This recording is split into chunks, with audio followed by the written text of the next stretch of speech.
And what about the goaltending situation? With a new contract for a rising star in net, the question lingers.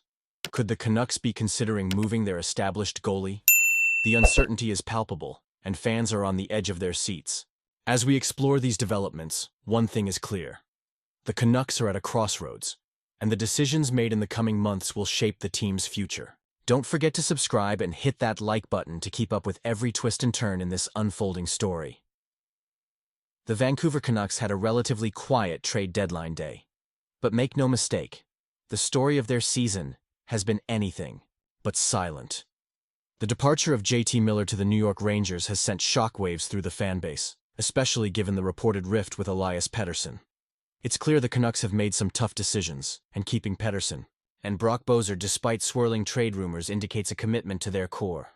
But is it the right one? The drama began back in November, following a tough loss to the Nashville Predators.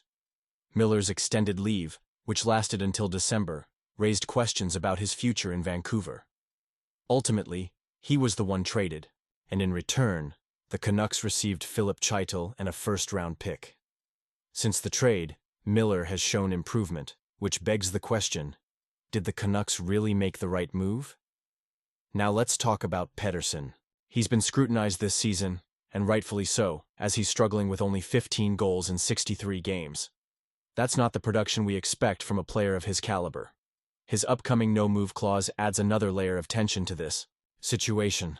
While the Canucks decided not to trade him at the deadline, it signals a commitment to keeping him.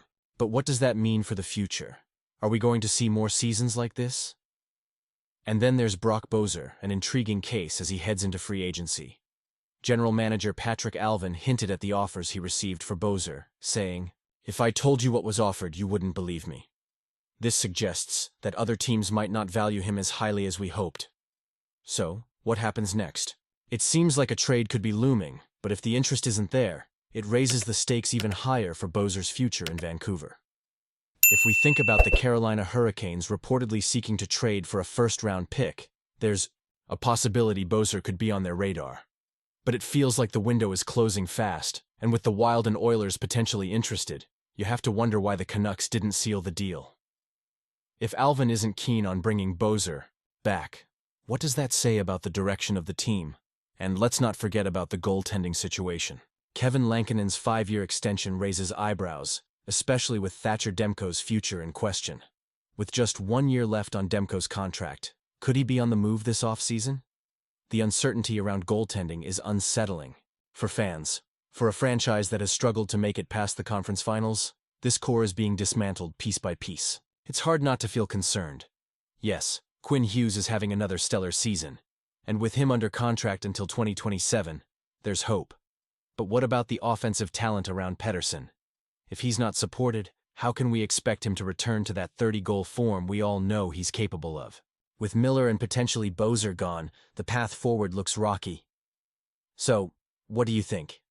Are these the right moves for the Canucks? Honestly, I'm torn.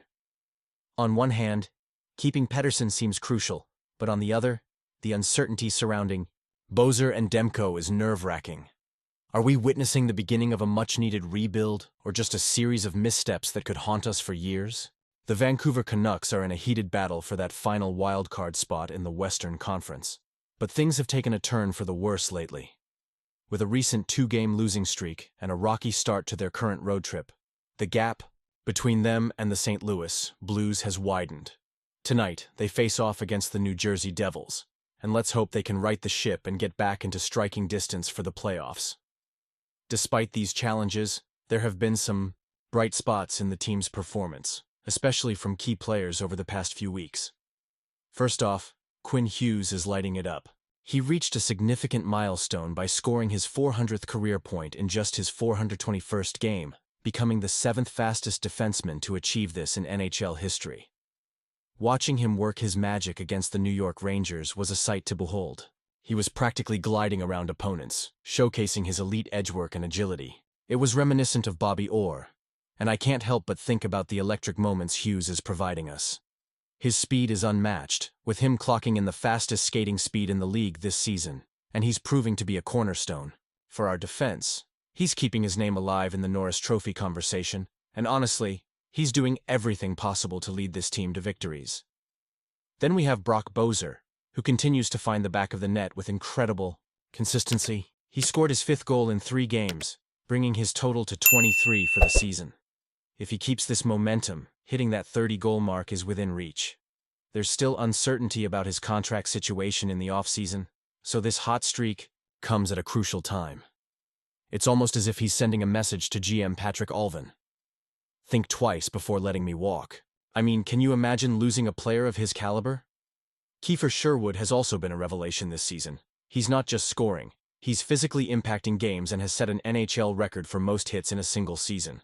With 395 hits, he's making sure opponents know he's on the ice. He's also contributing offensively, with 15 goals and 29 points, and he's tied with Connor Garland for the most game-winning goals on the team. His style of play is perfect for the playoffs, and I can't wait to see how he performs when the stakes are high. Now let's talk about the darker side of things. The path to the playoffs is getting rockier with the injuries to Elias Pettersson and Niels Höglander. The Canucks are currently sitting 5 points behind the Blues, and losing these 2 key players is a massive blow to our offensive depth. Pettersson and Höglander both missed the 3rd period against the Rangers, and the uncertainty surrounding their injuries is alarming. They didn't practice on Sunday, which is never a good sign. If they can't go against the Devils, we're looking at a lineup that might struggle to score. The depth chart is looking thin, with Pius Suter and Teddy Bluger as our top centers. That's not exactly a playoff-caliber lineup if you ask me. And let's not ignore how other teams in the race are performing. The Blues are on a 6-game winning streak, and it feels like they're pulling away at just the wrong time. Their schedule isn't too daunting, which only adds to the pressure on the Canucks. Meanwhile, we have a tough road ahead with multiple games against top teams like the Vegas Golden Knights. If the Canucks don't start racking up wins soon, it could be a long off-season for us fans. So, here we are, at a critical juncture in the season. Will the Canucks rise above this adversity and secure a playoff spot? Or will we be left waiting another year for the chance to see our team in the postseason? I genuinely want to hear what you think. Do you believe this is the right path for the Canucks?